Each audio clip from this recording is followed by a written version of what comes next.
Twinning them. Peace and love, everybody.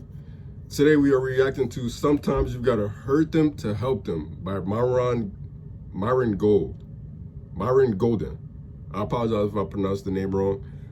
But let's get right into the video. We don't have much time. Like, comment, and subscribe. Link in the description for the community Discord. Check that out, do your research. But without further ado, let's get into the video.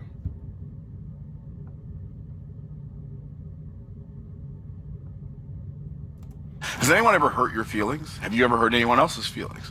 Sometimes people's feelings get hurt. Sometimes people's feelings get hurt because people are sometimes they're just mean. But sometimes some people will hurt your feelings because they are seeking to help you. And today I want to talk to you about help that hurts, or sometimes you got to hurt them to help them. And one of the things I've said many times when I'm talking to clients, because sometimes I have conversations with coaching clients, and they will be going off in a direction that I can see clearly is a disaster, right? And you don't want to say, well, you're headed off in a direction that's going to end up in disaster, right? So how do you tell somebody that the path that you're on is not the path that you desire to be on if you knew where that path led? I think that's an important question. I think it's an important question for parents. I think it's an important question for people who are married, for husbands and wives. I think it's an important question for coworkers. I think it's an important question for friends. How do I, if I see somebody about to do something that's going to mess up their life, how can I have a conversation with them about it without it being too painful for them or too painful for me? Well, the answer is sometimes you can't. Sometimes it's going to be painful for you and painful for them. If you're one of those people who gets pleasure out of other people's pain, this message is not for you, right? But if you're somebody who seeks to help people and you really want to be a blessing to other people, then sometimes you got to hurt them to help them. Hey, in some situations when you're around your friends and they do something that you feel is going to hurt them in the long run, and you want to tell them about it, but you are afraid that it may cause conflict or it may hurt them for you telling them the truth. Hey, if you don't tell the truth about what's actually going on in you and what you feel is right for that person or what you feel is wrong for them doing, then I feel like that's going to hurt you more in the long run for you not telling them. Because now you have to sit back and watch things unfold and watch them suffer for you not telling them the truth. You get what I'm saying, Twin? Like, that shit crazy. There's a scripture that says, faithful are the wounds of a friend, but the kisses of an enemy are deceitful. And we've all experienced this physically. Maybe if you had a toothache and you go to the dentist and then he gives you a shot in your gum. He sticks a needle in your gums, right? And then they drill out whatever cavity you have, or if you have a wisdom tooth, you have to have it removed. Sometimes they'll go in and cut your teeth out of your head. Like, that's painful. But they do it. They hurt you to help you. But it's not only true physically, it can also be true emotionally. And if you are a coach, if you are a parent, if you are a spouse, sometimes you have to have hard conversations with people that don't feel good. And they don't feel good to you and they don't feel good to them, but they are absolutely essential either to maintain your relationship or to protect them from some danger or a bridge that's out down the road. And hey, I know some women say like beauty is pain. But in my case, I would say growth without pain, then you can't grow. Like, if you don't have pain when you're trying to grow, then you can't really grow. You know what I'm saying?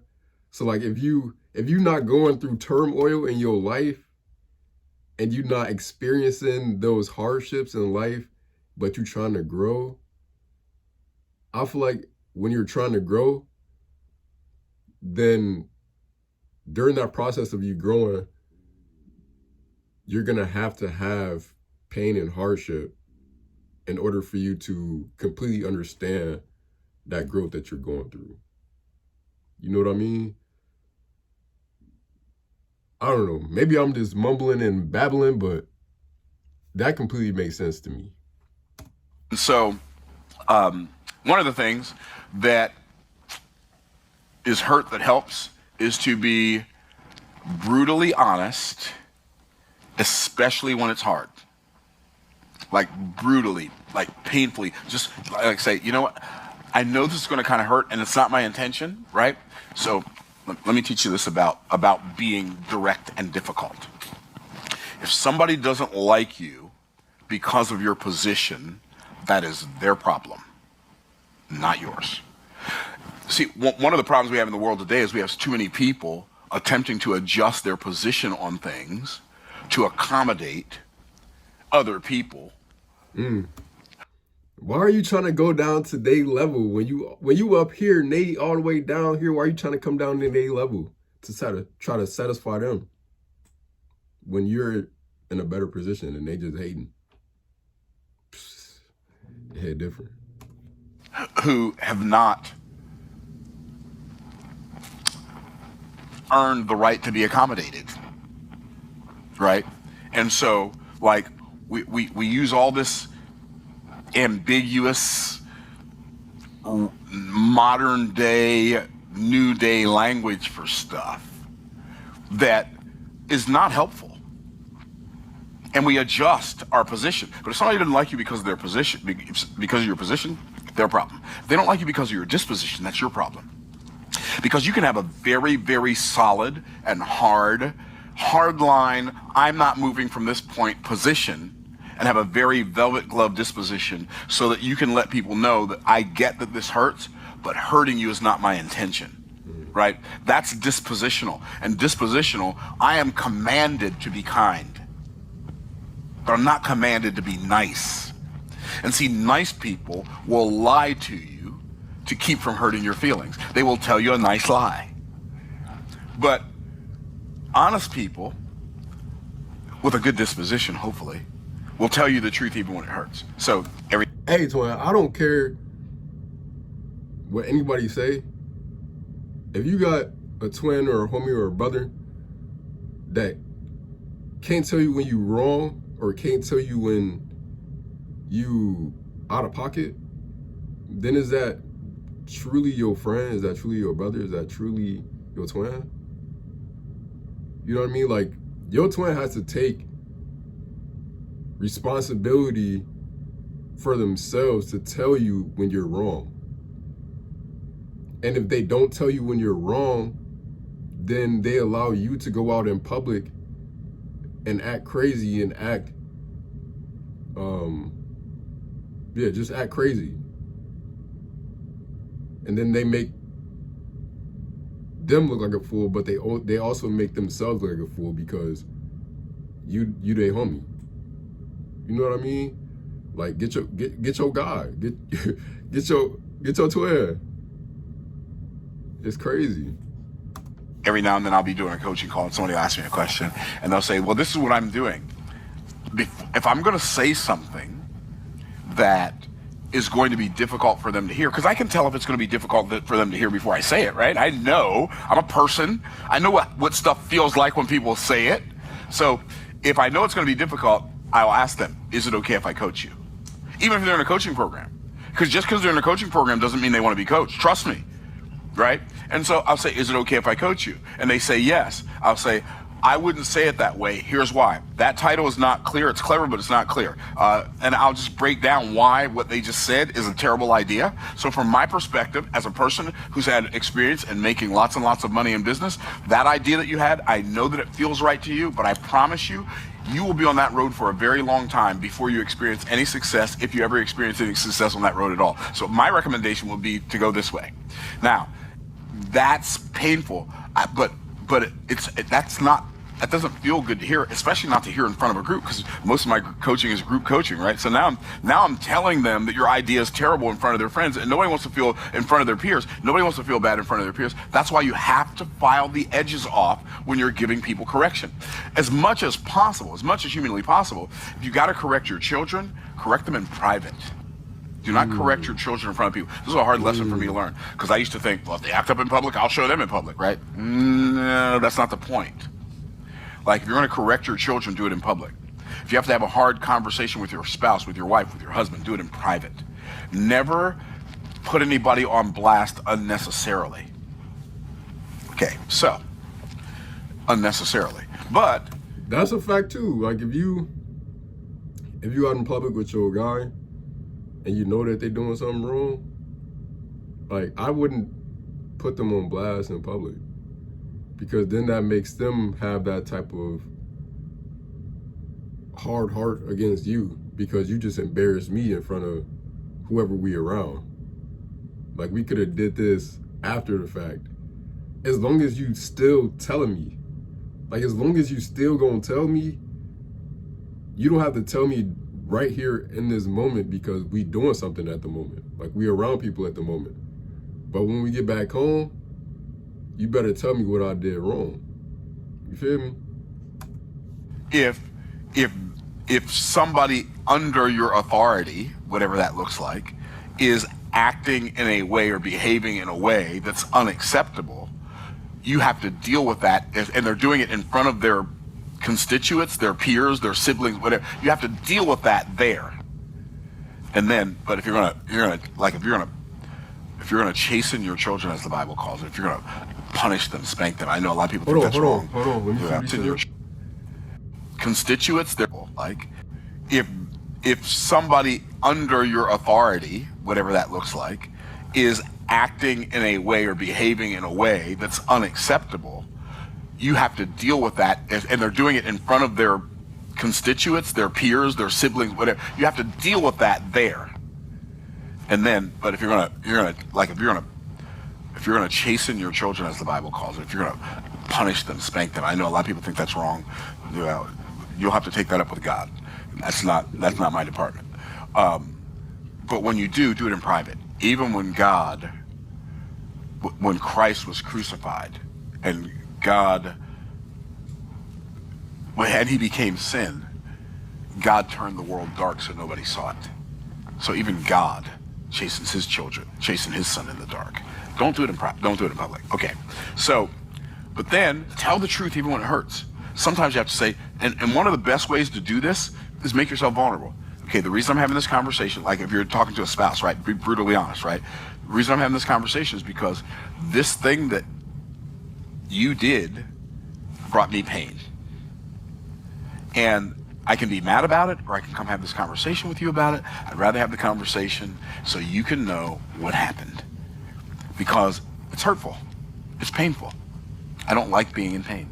And so I get it. If you don't want to hear this right now, I have to tell you, because at least if I don't tell you, then I'm going to be carrying it around. But if I do tell you, you can do something about it, or not do something about it. But at least I told you, right? And so, like, sometimes my son and my daughter, they'll come have a conversation with me. Okay, Dad, I need to talk to you.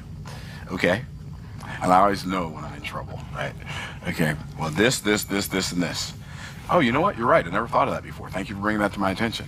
Let's make sure that we can receive correction, because the correction is correct. And if it's done in a spirit of humility, let's be able to receive that, even if it's from somebody who's, quote, our subordinate. Are y'all tracking? Okay, so that's number one.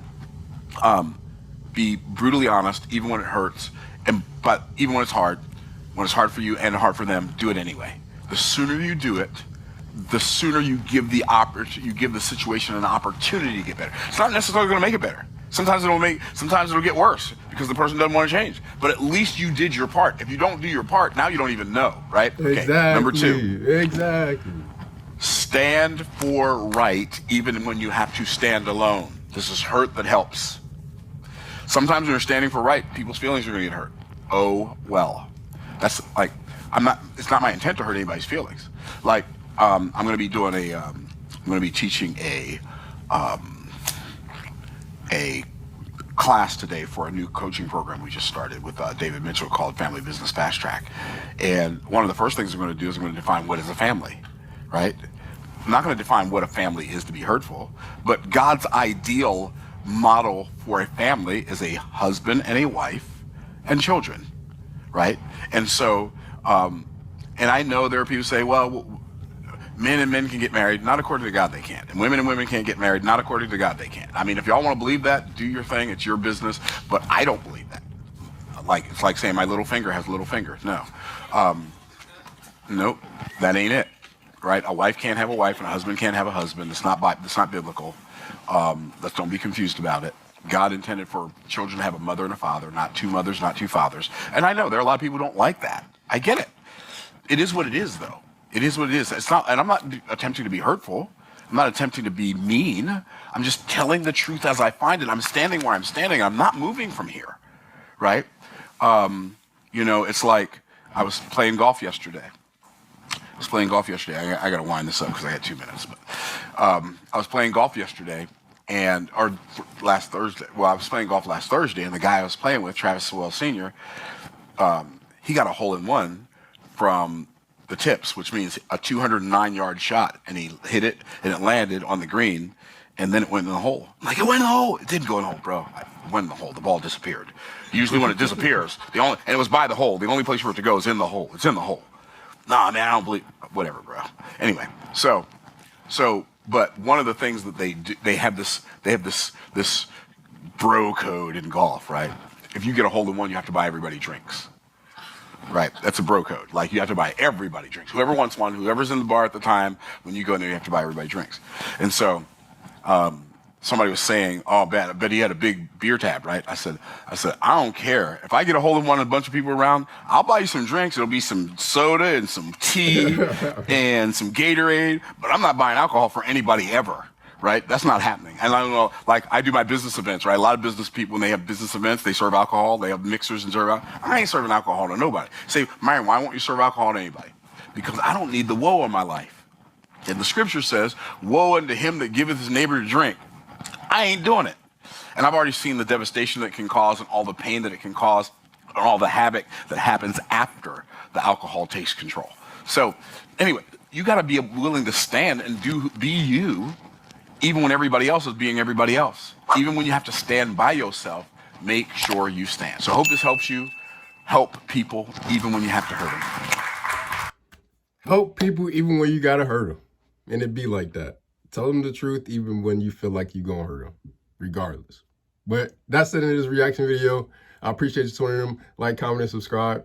I love you tuning in. Peace and love.